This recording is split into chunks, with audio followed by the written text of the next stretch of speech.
My name is Becky Calling. I am an instructional coach in Southern California. I've also been a trainer, not for a long time. We have a couple of people that have been a trainer for years and years. I've been a trainer going on 1 year. And so I'm still pretty new to the trainer program, but I did recently go through it and hopefully I've got some things to share. I've helped quite a few people out with their videos and all of that. And I'm happy to help any of you out today or throughout the process. We are mostly talking about event selection and how do you pick your event? What events do you need to do? What do they need to look like? Should they be virtual? Do they have to be face-to-face? Do they need to be with 100 people, 5 people, all of that? So we're going to get into all of that today. And as I'm going, if you have questions, you can come off of mute or throw them in the chat. I'll keep up with both of them. I'm going to be looking on 2 screens. So let's go to this screen right here. And so you should be able to, in just a second, see my Wakelet collection on event selection. And in here, we do have our norms. Let me add Leslie in. So we have our norms in here. And as we're going through, use names, share the air. I'm going to be talking a lot, but definitely feel free to jump in. I want to hear your thoughts and your ideas and your questions. We're going to assume best intentions, commit to collaboration, all of that. So let's get going. The first link I put in here, just to keep it simple and easy for you to locate everything, is the link to the trainer certification program. So if you ever get lost, you can come in here, click on that. It will take you through the training. I actually really like the training, and I know some people get really caught up in the minute details of it, but I like it as just a quick overview. And so even before this, I went and just did a quick refresh on some of the things to make sure I was giving you the most up to date. So that's all in there for you. I do recommend going through the training, but don't get scared and think like, oh, I needed to use that specific language. You don't. It's just to help you out. As far as the training format, so when you are giving your trainings, because you have to give 5 trainings, so I should go back to that. I think I skipped it. You have to give 5 trainings prior to applying, not after you apply. So before you apply, you need to give 5 trainings. After you become a certified trainer, you have to do 12 trainings a year. And that comes out to 1 a month if you look at it that way. And you do have to log those. It's not a lot of work to log them. But the 5 trainings ahead of time, we get a lot of questions on what do they need to look like? What does it need to include? Those trainings can be a large group. It can be a small group. It can be 1 person. It can be face-to-face if you are face-to-face doing those trainings. Virtual, blended, it can be any of that. For mine, when I submitted, all of mine were virtual. We were not meeting face-to-face. And so they were all virtual, and that was totally fine. Mine were for the district. The big thing is, and I don't know that I put it in here, it's the content. You do want to be training using Google tools. Now, you might not be at a point where teachers are needing, Google Classroom 101, but you should at least be utilizing those Google tools. You don't want to do a training on Edpuzzle and then not bring in Google apps at all, or Google Workspaces, I think they're called now. You don't want to do that, but you could do it on Edpuzzle. Well, what's the focus here? It's actually on engaging students with videos. So if I really dive back, then maybe I'm going to look at, okay, so student engagement with videos. We're going to use Edpuzzle. We're also using YouTube. Keep in mind, YouTube is Google, so that works just fine. Also, was I using a slide deck at all in my video, or was I using drawings? What did I create here? So you can still make it fit. Don't feel like it all has to be Google Classroom 101, or here's how to use a doc 101, because honestly, like in my district, if I tried to do a training right now on docs, teachers would say, okay, we're far past that. We've been virtual for almost a year now. So just know it, just bring in the Google, but it doesn't have to say Google Classroom 101 is basically what I'm getting at. There was a question on how do you document one-on-one trainings? A few different ways. So you're going to document those the same way you would any, and it's through feedback forms. I also just keep an Excel sheet of the trainings I do. Where I'm going to caution all of you, and I think it's a little bit further down, and I'll skip to it because it's not in here, but this is important. Do not have all 5 of your trainings be one-on-one trainings. The reason you don't want that is because your feedback form is based off of one of your sessions. It's based off of one case study. And so if your feedback form has one person that filled it out, they're going to look at that and say, that's not enough data. What do you like? Did you just pull the best one where they wrote the happiest things about you? They don't care. The data, your feedback does not have to show that you are stellar and it was fabulous. They want to see that you're using your feedback in that growth mindset. So some of my feedback was like, this was too hard. I didn't quite grasp it. And so my questions were, well, what next? Where can I support you next? So I'm actually using that feedback for a purpose beyond hearing good job. So one-on-ones are great. And all you're doing is saying you've given that training, write down the name of it, write down what kind of training it was. That's all you need. Name, what kind. I don't even know if it asks the hours, how many hours it might. And then just make sure your case study is not one of your one-on-one trainings because it's not enough data. And that does get pushed back a lot when people share their feedback of their case study.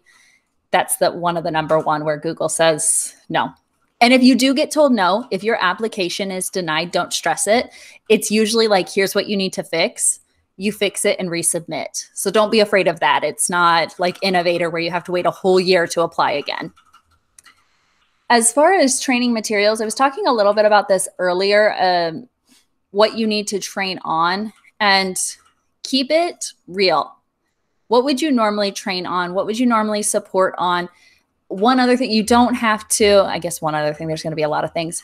You don't have to do the trainings in your district. They can be done anywhere. So don't be afraid to like, oh, my district doesn't need this, but GlobalGEG needs a training on this. So use that. Go and train with other groups and organizations. Next question, do feedback forms for groups need to include email of participants? That's a good question. Let's skip down to the feedback and then I'll come back to the others. I put in an example, and this is the example that Google actually shared of the post feedback. I don't believe it needs to include email, and I actually don't think they want email. It doesn't. No, they don't. So if yours does include email, mine did. Mine included some more personal stuff because it was from the district. Remove those when you turn it in. You can edit your feedback form. And when I shared my feedback, it was just, I went over to responses and I opened up the sheets for my responses. I removed the emails and I shared it that way. Make sure you share everything so that they can view. Give view access, because that's another part that happens a lot. It's always a mistake, but it just stinks to find out you didn't get it this go around because you forgot to give view access. So I did put a feedback form example in here. They're really just wanting to know that your trainings, that your feedback is all from one training, that you're not combining feedback from 10 different sessions. So you do want either that date or time with the title. In here, they have title of the session you're reviewing and PD event. To me, those are the same thing, unless I'm missing something. So I would combine those, and you can combine and make this your own. What levels do you work with? I didn't include that because my session was for K6. So I don't need my teachers to tell me that they're in K6. They all are. That's my whole district. And then it's really just wanting to know, like, what did you gain from this session? How did the presenter do? And what are your next steps? I put in there, what support do you need? I think is one of the things I put in mine, because I wanted to know, like, what can I genuinely help with next? So yeah, just know you can edit that up a bit. Leslie said when she edited her form, she stated that citing privacy. Yeah, and that's fine. They're not going to care. I mean, they're only going to care if you go and make up feedback, which that's just a lot of time and doesn't do any good for anyone. So yeah, you can let them know. I didn't. I took out emails and they didn't say anything to me. So, but that's a good idea, a good practice to put in there. As far as your training materials go, you are going to want to show proof of training. I don't recommend, I think you have the option to like show I think it just asks for any type of proof. Add in your slide deck, or in this case, I would add in my Wakelet, because you could use this. There's nothing saying it has to be a slide deck. Add in that. Do not add in your recorded video of your training, because you have to keep in mind they're reviewing hundreds of these. And if you send an hour-long training video, they don't have time. Like they're going to hear the first 5 minutes. Maybe they want to just see in your slide deck or in your template. You could share your template. So a couple different examples. You could have a template. You could have an agenda. These are the ones they gave. And then you want to show some type of differentiation for your learners. So add that in here. And then this down here, getting started with Google Classroom, is the one I actually did for my case study. I kept it, pretty simple and to the point. One thing I look at, and I do this with almost every application, what are they asking for? And I give them that. In this case, I actually needed to do this training, but I just put in here my norms. What are our learning targets, expectations, the benefits of using Google Classroom. This is a Google Classroom one-on-one, which I was saying you don't have to do, but this is where we were at. So this is my example, and I just put it in there. So that specific training is required. Let me double check. I've got the questions. So do you have to for all 5? I'm going to start with that one. Do you have to share a resource for all 5? No, you're going to share it for just one of them. So for just the one feedback, just the one piece of evidence, you're going to pick one that's going to be your case study. Pick something that it's not perfect. Pick the one where you can actually reflect on, and you can say, going forward, I would have changed this.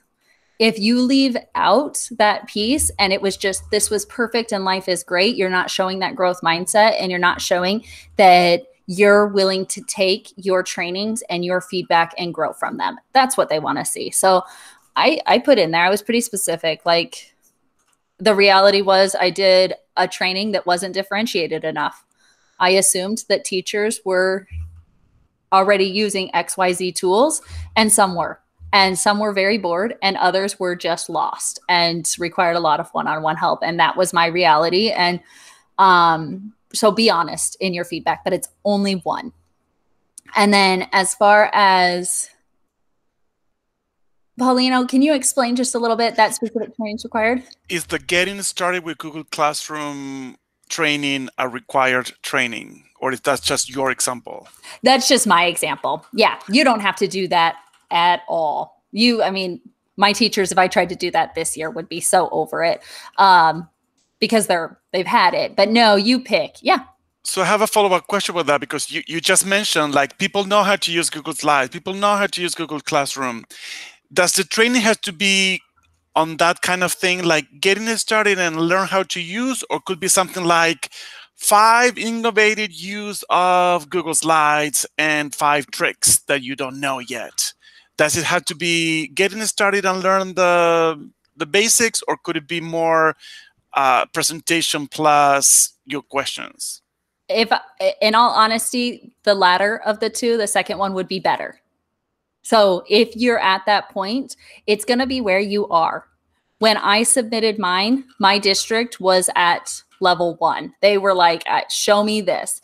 If I were to submit again this year, it would not at all be this. Mine would be around, teaching comprehension or in virtual learning, or it would be probably a little bit more specific. Right now, my focus is on teaching phonics, and it would probably be a training all around teaching phonics virtually.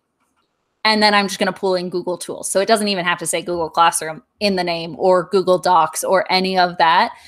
Train on things that are relevant to you and to the educators you're working with. Does that answer your question? Cool. Yeah. So there's no right or wrong around training. You can add in either. Just make sure you're getting that feedback. Make sure you do have some type of differentiation if you can. So something to say, like, just like Leslie did today, actually. This is a great example where she said, pick the room you want to go to. That's awesome. And it's not always that. Sometimes it's your follow-up. How are you ending it? What's next for you? So you just attended this training. What are you taking from it? Or is there a collaborative doc we could share out? So think of ways to differentiate. That really helps. And then if you don't, that might be in your feedback. Oh, I didn't differentiate. I put everyone at the same level and didn't support that way. Other than that, I put in here a few extra supports, which is just focusing on what are your learning goals for the training. Really, what are the goals? What are you supporting with? Make it so it's real life, real world. What strategies work best for the different types of learners in your audience? If I'm teaching fully virtually, I need to think about that. And right now, my job is fully virtual. So I can't pull teachers together and have them sit at a table, but I could use breakout rooms. Showing ways of building the relationships. And if you get success stories at all, share those out. Like hold on to those bright spots, those good moments. Keeping an eye on the audience is important. And by that, it's doing those quick check-ins. Hey, how's this going? What questions do you have? Is this clicking? Do I need to repeat anything? I was just in a session where after everything we were asked to do, we either had to type go or ready or done. And I thought that was going to be super annoying, but it actually wasn't, because I'm a very distracted person and it forced me to like stay on it. I was like, oh, I have to do this because I have to type go. I can't be the person who doesn't type go. So it's just different little things that he knew. Adult learners right now have 5 screens open and we're all looking at everything. I get it. He needed us to do it. So he had those set norms put in place. Would it be okay to do a training on blended learning that references Google Slide templates as some of the activities that students could do within a blended learning model? That would be perfect. Yes. Greg? Yeah. Perfect. Yep, that was for me. Yes. Yeah, that would be super awesome. And it would hit it spot on with exactly what they're looking for. And you might not even mention to them any of the uses of Google tools other than you're utilizing Google tools. But in your debrief, in your application, you're going to mention that you used Google tools or Google Slides. Okay. Thank you. Yeah. So really just keep your 5 trainings that you're currently doing relevant to the teachers. Make sure that they do bring in Google in some way. And then in the application, you're only really diving into one of them. That's going to be your one case study. I'm trying to think other than that. Do you have any recommendations for questions to ask to get good qualitative feedback? Yeah, so the ones that are in here, the post-session survey is really good. Let me see. I had mine pulled up earlier. Thought I did. I'll usually ask things like, you know, what are your key takeaways? What additional feedback do you have? What supports do you need going forward? You don't want to ask questions that would be along the lines of, like, I'm doing this for an application. How can I improve? But you can be honest with people and say, you know, I say it all the time. I'm constantly learning and growing. Please share with me so I can improve in my practice. I wouldn't say it's for an application, but I would let them know you're growing in that way. But this is the one. And in all honesty, Mel, I would probably just use this, the one that they gave you. And so this is from Google, the example post-session survey. Use it. Change up the wording a little bit, but if you use that, you're not going to go wrong because they're going to see what they asked for. Yeah. Paulino? Do you know if it's okay to have feedback in different languages? Like I have audiences in Spanish and English, so I might have one done in Spanish and I might like that as feedback. Yeah, so that is totally fine. We have trainers around the world. My recommendation always with the applications is if you can submit both. So submit it in their native language, but translate it for them. So what do I mean by that? Let's say I'm I'm going to pull up some responses I have for a session. Then I get to say, I use Google Translate for this. Exactly. Yeah. And if you pre-translate it for them, the only reason I recommend that, so I'm going to pull this up. This is actual feedback that I got for a session I did. Let's say this was coming in a bunch of different languages, or I was needing to submit my application in Spanish. Know that whatever language you're submitting your application in, the person who's reading it reads that language fluently. So if you're submitting it all in English and then some of your feedback is in another language, the person reading it's going to be a little bit like lost. There's an assumption that they would be able to figure it out. So I always recommend, and trainer graders may be English speaking only. Yeah. So thank you, Leslie. I recommend just coming up in here to, where's it at in here? I don't translate enough. Do we not have, Leslie, you're in here. Do we not have translate in Sheets? Oh, I was just looking myself. Am I crazy? I guess I don't translate Sheets. Yeah. Take it and put it into Google Translate. Or if you can translate yourself and let them know I can translate myself. But I have all my headings already bilingual, but the feedback always was in Spanish. And I have a follow-up question that it relates to the applications. As I'm reading, in what I'm hear from you saying that most of the application or many questions from the applications is that reflection on your case study, right? How did you plan and how did it go? Yep. And it says, answer a series of short questions on planning, implementing, evaluating. Is there some samples of those questions somewhere? Are there samples of the questions for the application? Yeah. Let me, I wonder if I can just pull up the application itself. I don't know if I can because I've already submitted my application. We'll see if I can.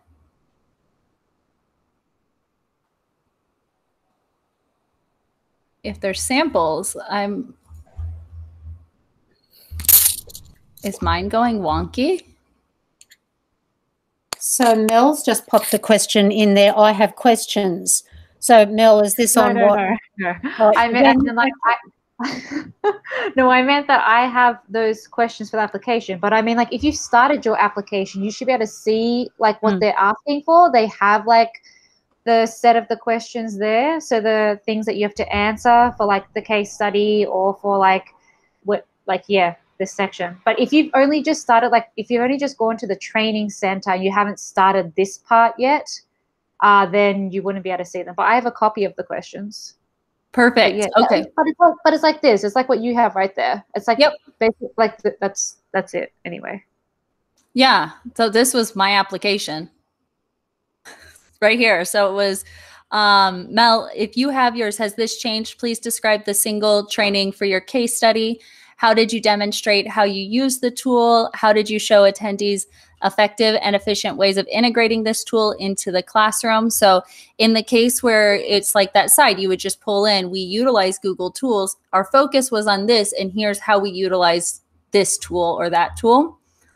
And then it wants to know what actions did you take to engage the learners? Did you differentiate? So remember, that was an area I struggled with, was the differentiation in mine. And then provide links to at least one training material that you created. This is where I put in 2. I did one of the assignments and then screenshots. Looks like I must have done screenshots. I didn't don't put in the link to the whole recording. They don't want to watch it. In the nicest way, they don't want to watch it.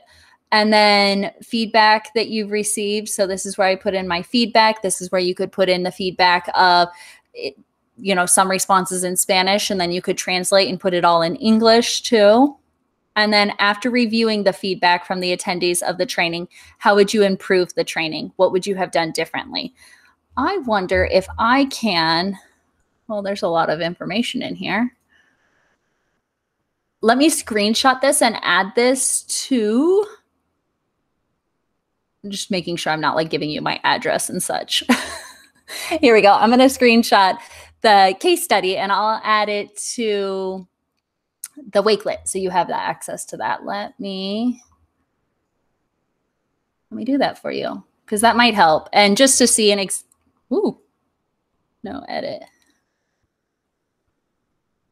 Leave. Sorry about that. Let's try again.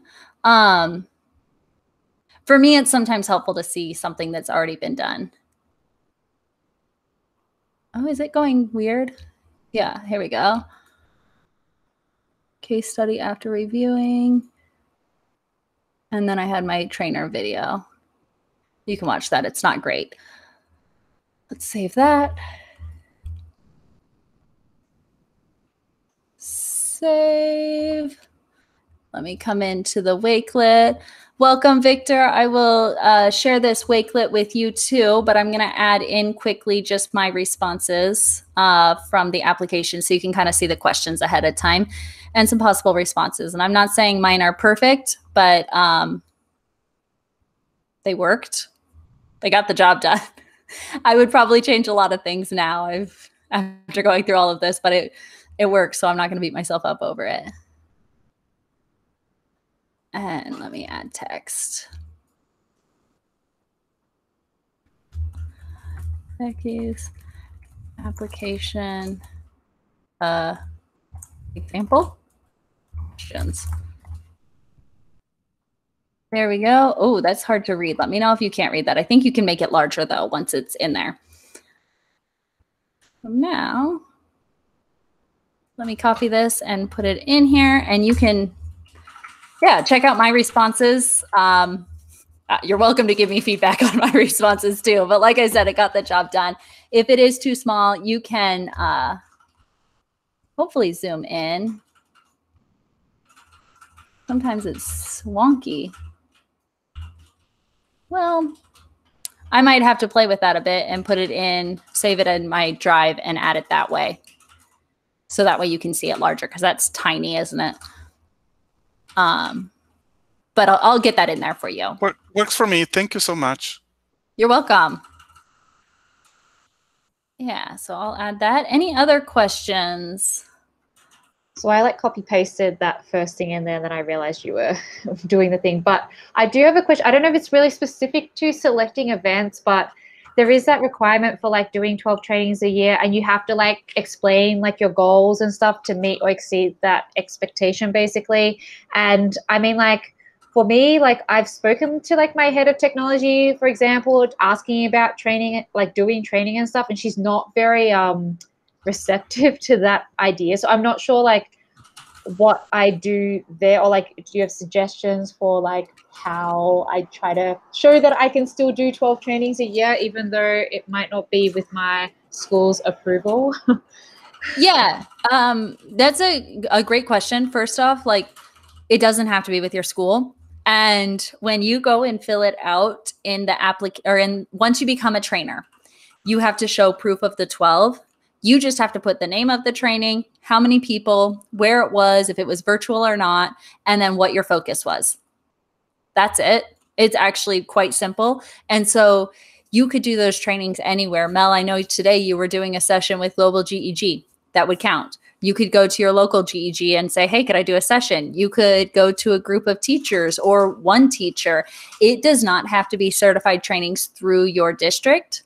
I'm in a position where all of my that's what I do with my district is training and supporting teachers. But if you're not in that position, they don't have to be district-wide trainings. It could even be if you have this new cool idea, you could ask your admin, hey, at the next staff meeting, could I have 30 minutes to share this resource with everybody? That's a training. So count that. Yeah, that there's not a must be 1 hour, it must be formal, must be in front of an audience of 200 people, any of that requirement. I will say the perks you get once you become a trainer are so worth it, and they open up that opportunity where you can go in there and offer resources and support that you probably didn't even realize you had available before, which is why I look at some of this now and I'm like, oh, I would do that a lot different. There are full training decks ready to go. Yeah, you get a lot of awesomeness and free resources. What other questions do you all have? I'm adding this image, hopefully in a better format that you can open up, but I'll just put it in here twice in the Wakelet. Yeah, definitely. Thank you for coming. And I'm here to help. If you have questions throughout, we're all here to help. I am, if I'm being honest, one of the fastest ways to get me to respond is to DM me on Twitter. I did open up my DM so that it's just easier that way. Not because I'm trying to open myself up to spammers, but because that's the fastest. I can lay in bed and quickly respond, where email, I feel like I've got to be a little more official. So you can reach out to me that way. Okay. This one's just going to stay an ugly name until I have time to fix it later. Oh, good question. That would probably help, huh? Twitter handle. I am at Tech with Becky. And so I did just add into the Wakelet, if you refresh it, the same thing as above, but it's now in the Google Drive, so it might be easier to make large. I say that as I didn't check it. Oh yeah, you can definitely zoom in a lot easier with that image. So you can read through my crazy thought process of right at the beginning of the pandemic. Is that the whole application or just the question part? That's basically the whole application. There's a little more. What I didn't put in there was like my job description, the basics, where's my work type of thing, but everything else. Here's what the question around the Google specific trainings. So it's just meaning you're using a Google tool to do that. You're just putting the dates. I put in how many I did, how long it was, the name of the training, and that was it. And then I put in upcoming. I wonder, did they want that, or was I overly ambitious? I might have been ambitious by putting in what my upcoming trainings were. I was really nervous about this, and I've later learned I didn't have to be. Yeah, all of these session recordings are going to be available. So we are each recording in the rooms, and so you'll have access to all of them. Perfect. All right. Oh, I think we're supposed to go back to the main chat. Leslie is not in here. Let me see if I can find that link to give to all of you if you don't already have it. And we will head back over. Copy link. Here's the one for the main chat, and I will see you all back over there. All right. Gracias. Thank you all. Thank you. De nada. Have a great day.